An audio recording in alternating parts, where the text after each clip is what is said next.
Hey guys, subscribe for daily content. And if you're shopping for gear, make sure you check out the description for the newest items at some of the very best online retailers. There's also links for some of the items that I personally recommend. Thanks!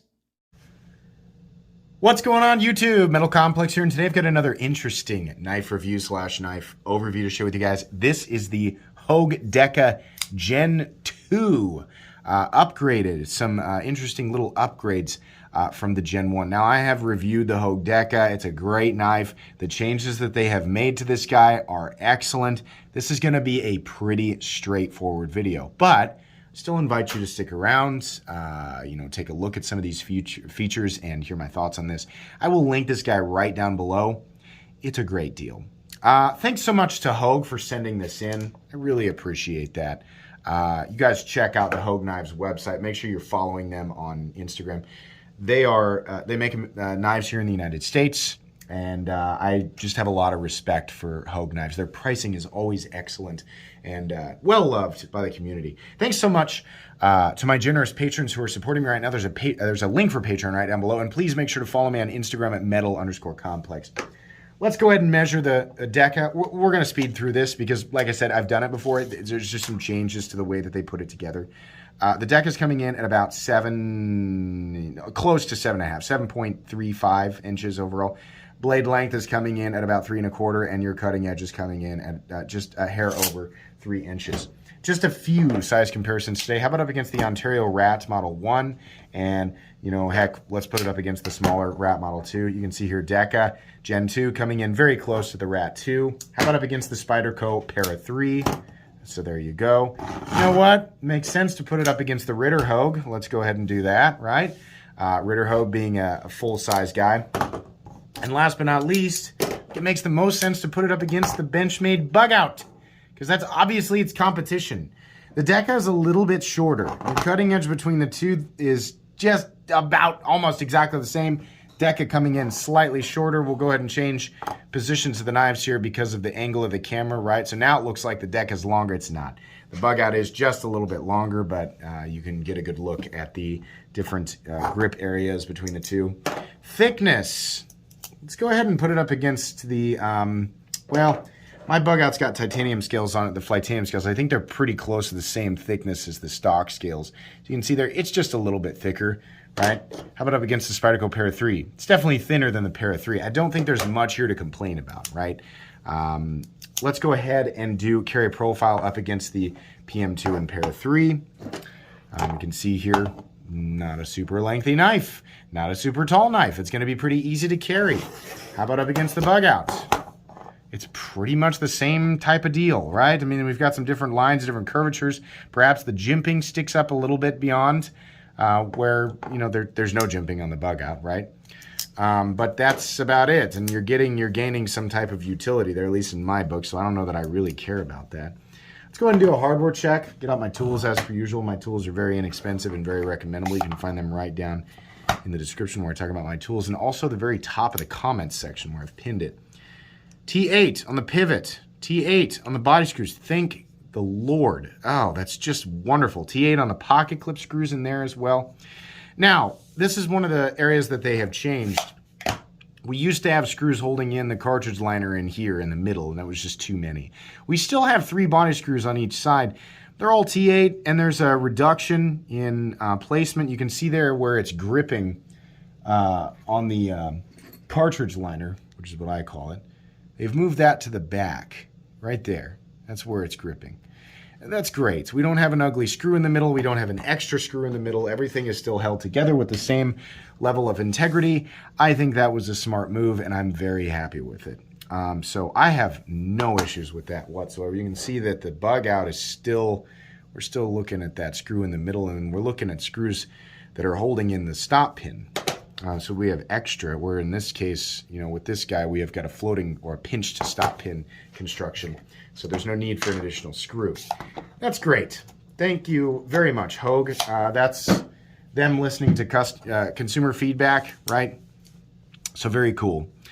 Let's go ahead and weigh it. I doubt it's going to weigh very much.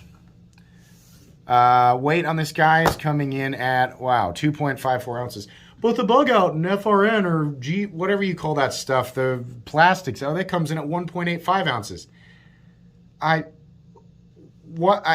can't imagine a circumstance where that amount of weight is going to make a difference, right? If you're a soldier and you're counting every ounce, or you're somebody who is like, if you're like a professional hiker, okay, maybe. But for me and 99.9% of everyone else, or the other people who are watching right now, and it's just like, I'm going to carry my cell phone and a pocket knife and maybe one other thing, that's not going to matter. That's why personally my line for what I consider to be ultra lightweight is under 3 ounces. It's under 3 ounces. I don't really notice the difference. 2.57 ounces to me is, all I hear is, yeah, that's a lightweight knife, right? Let's go ahead and measure blade stock thickness. We did not do that in the beginning there. I don't think this is a horribly thick blade. In fact, I think it's extremely thin. Yeah, 90 thousandths, so great. There are a few different variants of this. We have, of course, the compound Warncliffe here, which is kind of neat. It's thinner up front than it is back here, which is interesting. They have like a standard like drop point blade and maybe one other. I think and maybe they're just kind of dipping their toes, and I think it'd be a good idea to explore some more blade shapes. Do like a traditional sheep's foot. Do a tanto. I think people would really like that. We do have. This is like they call this like a G Mascus, which is the layered, multi-layered G10. It looks like we've got some black, white, and sort of an OD green in there. It's cool. They have blue, maybe one other. There's a few different flavors. You can get it coated and not uncoated, right? So if this isn't your cup of tea, then you can pick something that's a little bit different. So I appreciate that those are options. The Able Lock, just fantastic. It's not sticky. This thing is still, this is the action that it came with right out of the box. Falling shut, very easy to manipulate, very easy to deploy with the standard flick or the reverse flick, right? Either way, if you want to use your fingernail or whatever you want to do, you just want to wheel it out. Just perfect. The way that they've got this thumb stud set up, they're definitely going to grab your finger, so I appreciate that. Ergonomics, you are definitely a little more cramped in than you are on the Bugout, and that's because of how they do this area here, right? So if you look at the handles here, there's just less space. It's not that the handle, the total amount of scale is almost the same. There's just more space on the Bugout. Not a whole lot more, but you can see there it's about 1/3 of an inch, something like that. So on this knife, you're going to be a little bit cramped in if your hands are the same size as mine, with your pinky just left with just enough room to hang on there. The Bugout, you got a little bit more room to kind of move around, right? And even though these are aftermarket scales, they mimic the shape of the original scales, so that still holds true. This is still very comfortable. Despite being crammed into basically one position, it's very comfortable. And part of that comes from the fact that they have changed the clip up. This clip is almost perfect. Just a couple of little things. I wish the screws were recessed, and I do not like bills that come up and then go straight. Just shave that off and just leave it just like that. But very comfortable, and because it's flat on the tip, there are no hot spots on this. This knife does not have hot spots. It is extremely comfortable. Whether you're just gonna cut open a package, or maybe you're gonna bear down on it a bit and give it a little bit of some, give the cut some sauce. I'm not saying go out and baton with this thing, in which case the ergonomics change the whole, like, how it feels in hand, right? But yeah, this knife feels good. It feels comfortable and capable at the same time, so that's nice. The blade says Hogue USA Deka, and then on the other side it says Eichwitz design, CPM 20 CV, which is really cool. Compared to, let's do some price comparisons to the Bugout. Now, I have contradicted myself about this in the past, but I just did a recent video on steel. So when we talk about value, I'm not necessarily talking about the steel. There are some people out there who will find better, that S30V is a better composition for what they're going to use it for. If you have not seen that video I've done about M390 and how we are all falsely worshiping it, go watch that. 20CV and M390 and 204P, which are all analogs to each other, they're all great steels. It's a great composition. I think it's well accentuated here, right?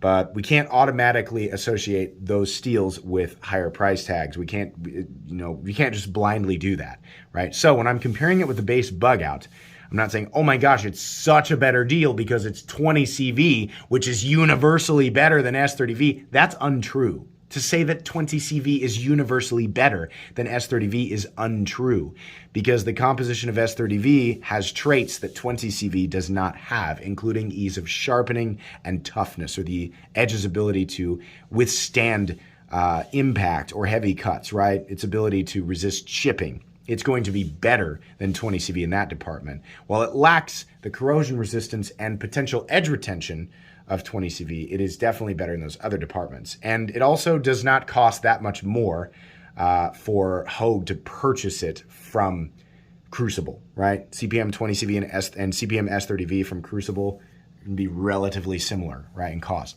So comparing to the base Bugout, the thing that I love about this one, I think that makes it that much more valuable, is the fact that it's using G10, and this nice G10. It looks good, right, over the hollowed out scales of the Bugout. Now, the Bugout is still a recommendable knife. I'm not talking trash on Benchmade. Certainly not. Benchmade's great. In fact, they gave me this. They gave me a Bugout, which I promptly put titanium scales on from Flightanium. But anyways, what Benchmade wants for their 20 CV and G10 Bugout is $200.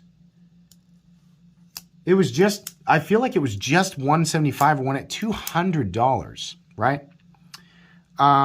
We've pretty much gone over this, right? I mean, I don't know that I need to do the whole, like, the lockout.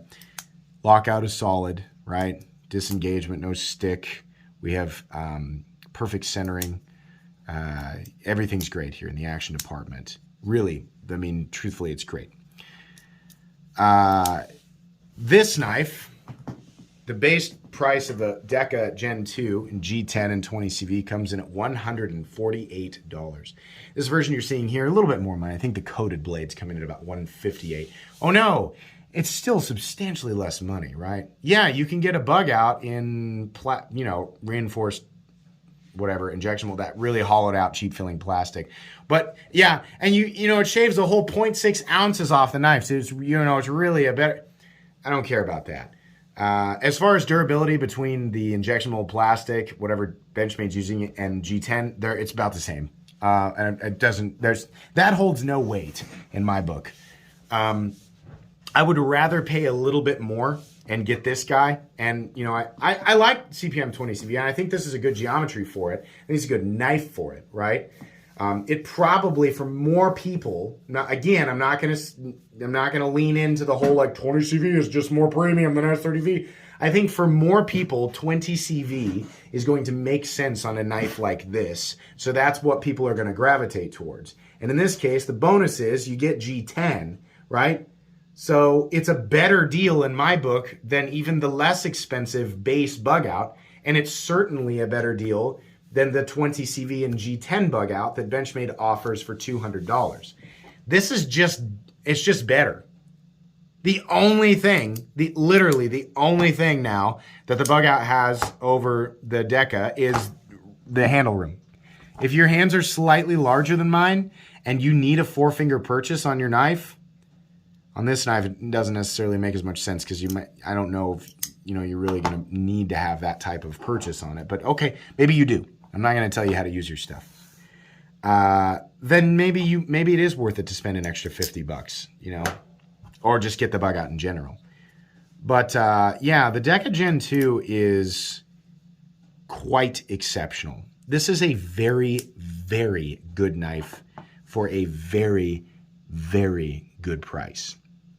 If you have never experienced either the Bugout or the Deka, and you've been if you're kind of interested in a knife like this, something that's small, lightweight, and compact, and that's going to make sense in a lot of carry situations where you don't want to be weighed down by another object in your pocket, the Deka Gen 2 is the way to go. Not everybody's going to love the mixed colors. I think that it would be a good idea if they did some just standard, right? Do like a flat red and, an OD green and stuff like that. You know, it's great. The texture pattern, by the way, I think is also great. We have the lines sort of intersecting here and creating a little bit, just some grooves here, and then ultimately a diamond pattern. I think that locks you in really well, considering the ergonomic lines are a little bit more, I don't want to say aggressive. They're just deeper, right? You're very much locked in. I think this is all great. Doesn't need to be changed. Some solid colors would be great. Help people make that choice who don't want so much going on visually. And maybe they already have that, right? But as it sits, the Hogue Deka is very nearly perfect for its intended purpose, right? When I say perfect, I don't mean like it's better than every other knife out there. It's what I'm saying is what they sought to do, what they sought to create, the design that they're trying to create, they hit that nail on the head at 99.9% in my book, and then gave us that little cherry on top and said, and we're going to give it to you for a good price. $148. Hogue is already the king. Doug Ritter and Hogue already made, in my book, the best knife dollar for dollar in existence, which is the RSK Mach 1 G2. $160, right? You can get the Hogue Deka for even less. So that's pretty awesome.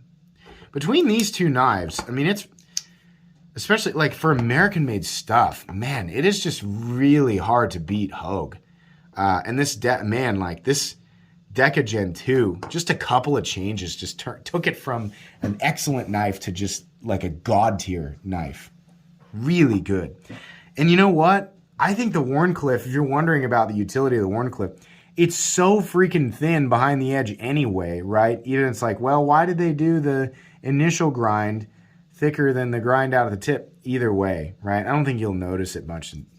I like knives like this because you can do your draw cuts and things like that. I don't know what purpose the compound grind would have in my life, but I don't think I would notice it that much.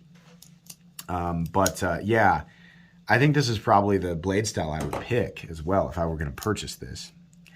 Yeah, this is extremely recommendable. And like I said here, I've said this lately, I'm going to be a lot more picky about what I put in that recommended knives playlist. So a lot of you probably have noticed that not nearly as many knives have made it into the recommended section.